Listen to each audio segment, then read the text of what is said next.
به برداشت شخصی ما به عنوان یک شاگرد، پس از آموزه های دینی ما، شعر و ادب در افغانستان بزرگترین تاثیر بالای روان مردم داره و اگر ما بتانیم با ایجاد ادبیات صلح گفتمان جنگ در افغانستان تغییر بدیم، من فکر میکنم یک کار بزرگ میشه و هیچ کس بزرگتر از شما از شما بزرگان و فریختگان نمیتون نقش بزرگ را بازی بکنه. در مسئله حل منازعه تاثیرات را که عرصه ادبیات و شعر داره، امور رقمی که بخش پیداگوژی صلح و ژورنالیسم صلح داره، بسیار به ارزش و به اهمیت است.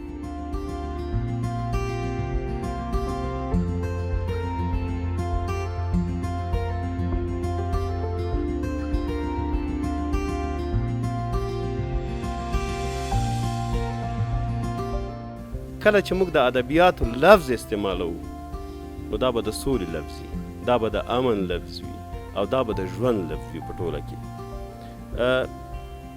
سوله چې دغه مینه، محبت، انسان دوستی، بشرپالنه او په ټوله کې بیا ژوند دی. او امن په سوله کې دی. امن او سوله د انسان هغه لومړنۍ غوښتنې دي. سوله د بل په څېره کې د ژوند د خوښیو انعکاس دی. ما به هر پیمانه که بتانیم مسئولان مملکت، رهبران و به یک کلمه مشران و کلانای جامعه، به هر پیمانه که بتانه هنر، فرهنگ، ادبیات و شعر را در جامعه و بین جوانان ترویج کنه، به همون پیمانه تانسته بنیانها و پایه های صلح را بگذاره. می‌خواهیم این بخش کوتاه صحبت با یک بیت امیر علی شیر نوایی آغاز کنم. نوایی میگه: عالم اهل بلینگز کم ایش ایمس دشمنلغ،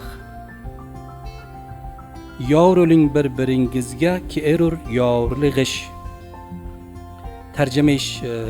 ترجمه فارسی شیریش یه میشه: دشمنی کار پسندیده نباشد به جهان، دوستی کن که نکوتر نبود کاری از آن.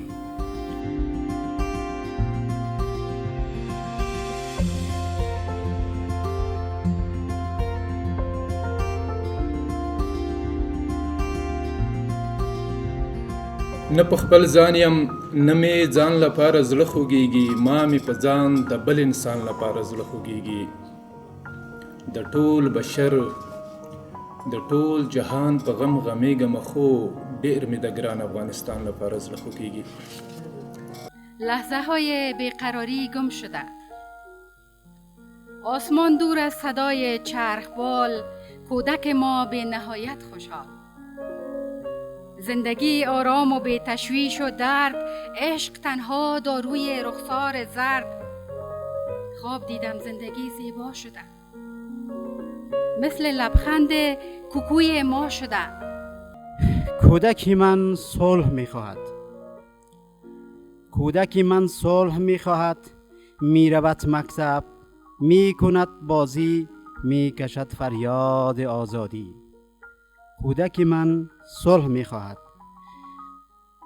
کودکم از جنگ می‌ترسد، از صدای تیر، از سری سرنیزه و شمشیر. کودکی من صلح می‌خواهد. می‌کشد تصویر یک دنیای زیبا را در میان باغ. کودکان شادند. کودکی من می‌دود هر سو، می‌کند بازی، می‌کشد فریاد آزادی. کودکی من صلح می‌خواهد. کودکم از جنگ می‌ترسد، از صدای سنگ می‌ترسد. کودکی من صلح می‌خواهد.